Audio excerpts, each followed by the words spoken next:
বেশ রাতে একটা খবর, গত রাতে, সেটি হচ্ছে শাহবাগে এসে শিক্ষার্থীদের কাছে ডিএমপি কমিশনারের দুঃখ প্রকাশ। খবরটা ভালো লাগছে। পুলিশ যেভাবে লাঠিচার্জ করছে, টিয়ার গ্যাসে সেল মেরেছে, এতে বোঝা যায় তারা এই কাজটা শিক্ষার্থীদের উপর ভালো হয়নি। আবার যেহেতু আগে থেকেই ফরমান জারি ছিল যে সচিবালয়, যমুনার আশেপাশে কোনো সভা সমাবেশ বিক্ষোভ হবে না, এটা নিরাপত্তার দৃষ্টিকোণ থেকে, সেই হিসেবে সেটা ইমপ্লিমেন্ট করতে গেছে। আবার বিষয়টা হচ্ছে আবার শিক্ষার্থীরা আন্দোলন। এখন এইরকম সংকটের মধ্যে একটা ঘটনা ঘটলো যে তারা ছত্রভঙ্গ করার জন্য টিয়ার গ্যাস মেরেছে, লাঠিচার্জ করেছে, এতে শিক্ষার্থী আহত হয়েছে, পুলিশও আহত হয়েছে। তো শেষ পর্যন্ত যেটা হয়েছে, তারা বলছে যে ক্ষমা চাইতে হবে পুলিশ কমিশনারকে বা পুলিশকে। তাই ঘটলো। কিন্তু প্রধান উপদেষ্টার বাসভবন যমুনা অভিমুখে পদযাত্রার সময় প্রকৌশল শিক্ষার্থীদের উপর হামলার ঘটনায় দুঃখ প্রকাশ করেছেন ঢাকা মেট্রোপলিটন পুলিশের কমিশনার শেখ মোহাম্মদ সাজ্জাদ আলী। ঘটনা তদন্তে আগামীকাল কমিটি গঠন করে ব্যবস্থা নেওয়ার আশ্বাসও দিয়েছেন। বুধবার রাতে রাজধানীর শাহবাগ মোড়ে অবস্থানরত শিক্ষার্থীদের কাছে এসে এই দুঃখ প্রকাশ করেন তিনি। উপস্থিত শিক্ষার্থীদের উদ্দেশ্যে ডিএমপি কমিশনার বলেন, তোমরা আমার পরম স্নেহের, আমার ছেলের বয়সও তোমাদের বয়সের চেয়েও বেশি, তোমাদের এই কষ্ট আমাকেও কষ্ট দেয়। চমৎকার বক্তব্য দিয়েছেন।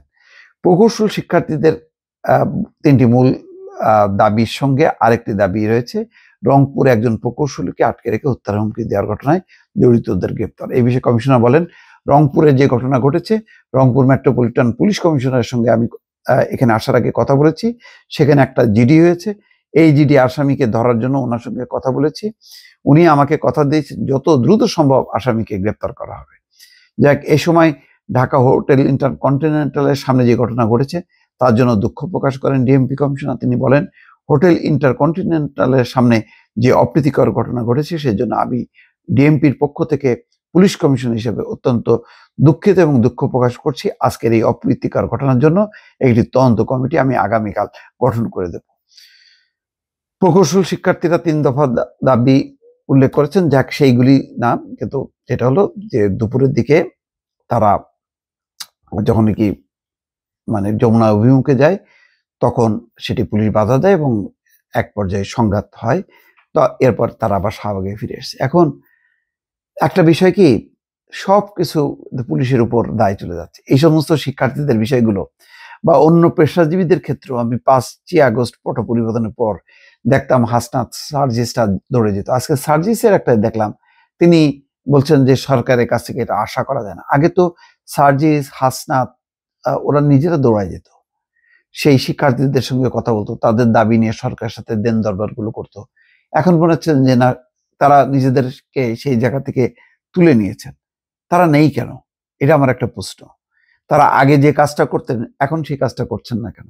এখন এই লিয়াজোটা যদি করতেন, ওরাই তো বলে যে আমাদের আমরাই এনেছি এই সরকারকে।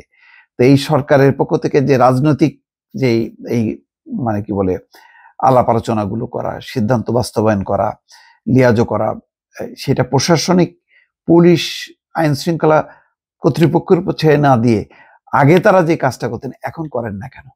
এখন এই বিচ্ছিন্নতা কেন? সেই মাইলস্টোনের ক্ষেত্রেও দেখা গেল করা হয়নি। পরের দিন দলে বলে এসে তারা সচিবালয়, একটা অনাকাঙ্ক্ষিত পরিস্থিতি সচিবালয়ের মধ্যে ঢুকে গেল, একটা হুলস্থুল ঘটনা ঘটলো।